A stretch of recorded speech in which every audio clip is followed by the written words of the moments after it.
joining us live, the former CIA officer now speaking out about the harsh interrogations of top al-Qaeda prisoners as the scandal in Washington grows over who destroyed tapes of those interrogations and whether laws were broken. And day 2 of our series, Bush League Justice. Forget laws broken. President Bush often just ignores them, using near-secret decrees to decide which laws he wants to follow.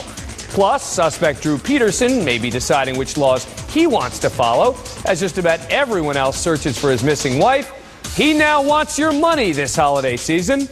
But first, new details tonight about the destruction of the CIA's secret tapes. Today, the New York Times reports that the CIA lawyers gave the go-ahead to destroy the 2002 video of al-Qaeda operatives undergoing, quote, enhanced interrogation techniques.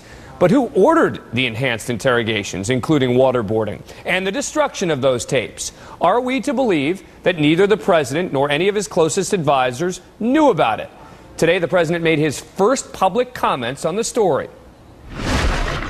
My first recollection of whether the tapes existed or whether they were destroyed was when Michael Hayden briefed me. Okay, but back in 2006, the president sure seemed to know the details of the interrogations themselves. He said these procedures were designed to be safe, to comply with our laws, our Constitution, and our treaty obligations. Today, the CIA Director, General Michael Hayden, testified behind closed doors before 2 intelligence committees.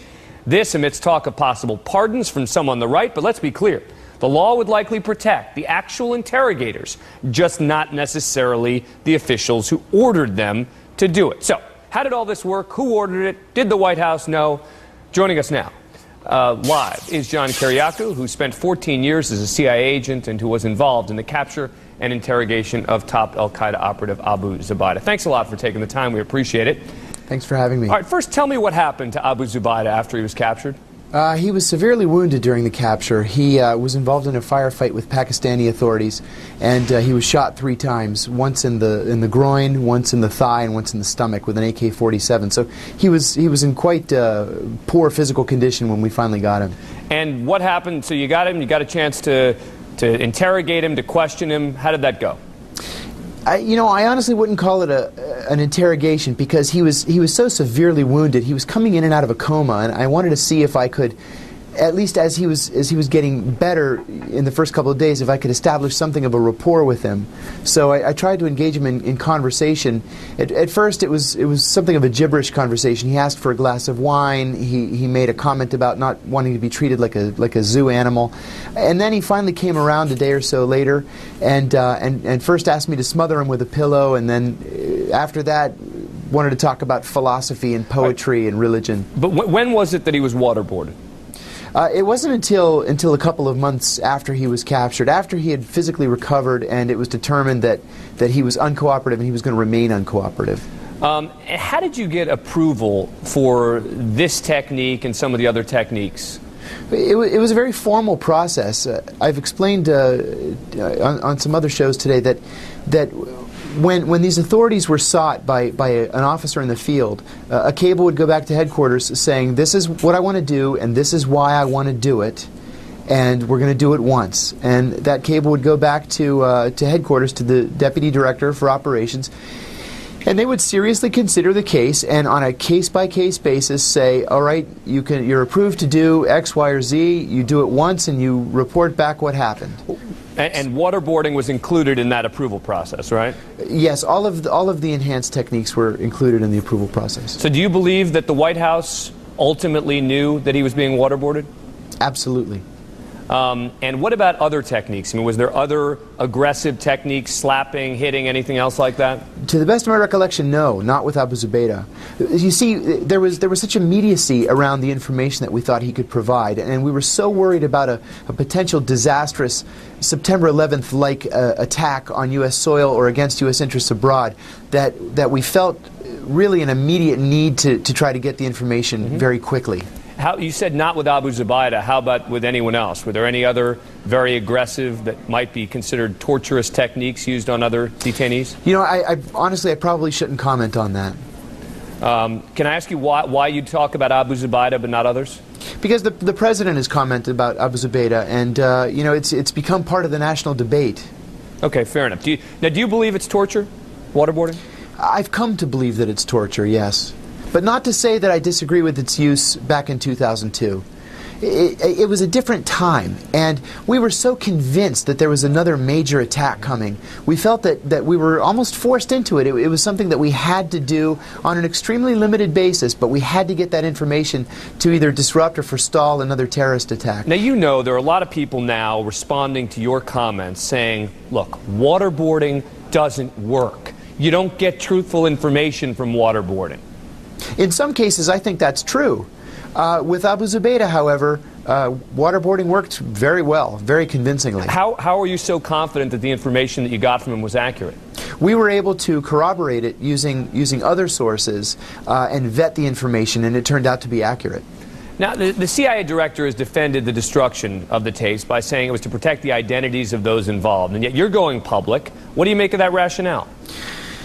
You know, if the director says it, I have no doubt that he believes it. I disagree, and I think that it's not a convincing reason, at least from my perspective. You don't think those tapes should have been destroyed? I don't. I think that they're a matter of historical record. They may have evidentiary importance, and you know, if they're that sensitive, then you just lock them up in a safe or in a vault in CIA headquarters. Why are you going public now? Are you allowed to speak publicly? I'm allowed to speak publicly so long as I don't reveal sources and methods or reveal classified information, which I don't believe I've done. The reason I've gone public is when this story broke about the videotapes being destroyed, it also dragged back to the surface the whole issue of waterboarding. And I think, honestly, that the agency has gotten a bum rap on waterboarding. This isn't something that the agency, as a rogue organization, just decided to do one day to prisoners. This was something that was done because there was a genuine concern for the safety of American citizens and to protect American lives. And in 2002, I think, honestly, that our hand was forced. Now, here we are. 5 years later, we've had 5 years to develop sources, we've had 5 years to improve our relationships with foreign governments, and presumably we've used those 5 years to really improve the quality of our information. As a result, I would say that waterboarding is not necessary anymore. One other question. I mean, you say that you don't think you're going to get in trouble. You know, our sources in the CIA are saying they're still deciding how to react to your going public. You know, some are also suggesting that maybe the CIA has put you out there to do exactly what you said, which is put this all into context. Have you been given authorization by the CIA to speak out? No, I haven't had any contact with the CIA. All right. If you can stick around for a minute. Joining me now, MSNBC political analyst Lawrence O'Donnell and Republican strategist Jack Berkman. All right. So, Lawrence, look, we're hearing, and look, I get exactly what John is saying about the difference in the time, about the way people were thinking in 2002 versus the way that they're thinking now. It doesn't change the legal issues, however, and it seems that the administration is still kind of skirting this issue of whether waterboarding is legal. I mean, it sounds like they're saying everything they did was legal, but they won't comment on waterboarding. Yeah, this is, Dan, this is extraordinary television. To be sitting here with a former CIA agent who's participated in this at this level of the story is something I'm just amazed by. If I could just presume to ask one little follow-up question, which is to Dan's question about, do you think the White House knew? Could you tell us who do you think in the White House knew about this method, about the existence of the videotapes? Yeah, there was an approval process in place where the request for permission to use enhanced techniques went first to the National Security Council, then to the Justice Department, and then back to the White House, and it was the President that gave final authority. Well, Dan, if I can just, I don't want to interrupt, but I would say one thing. You have to understand, I can tell you the way the Bush family does things, both Bush and his father are really walled off from discussions of intel. Well, that's kind of sad. Well, I mean, they make high-level decisions, but they do have, you can make of it what you will, but I can tell you as a practical matter, before we get into the discussions, they have a history of walling themselves off from this. So it's very unlikely the President, very unlikely, just as a practical matter, he would get into a detailed discussion of intel. John, look, let me ask it to you this way. Do you think, knowing how important Abu Zubaydah was when he was captured, all right? Don't you think that the President must have been involved in the discussions about what to do to him? In a theoretical way, I would say yes. I don't think it was the president who said, I think we should waterboard him today. But yeah, I think the president had the final authority to say, yes, I approve of these enhanced techniques as enhanced techniques in the interrogation process. Lawrence, does John's going public help or hurt the president? It sounds, as of this point in the discussion, as though it hurts the president.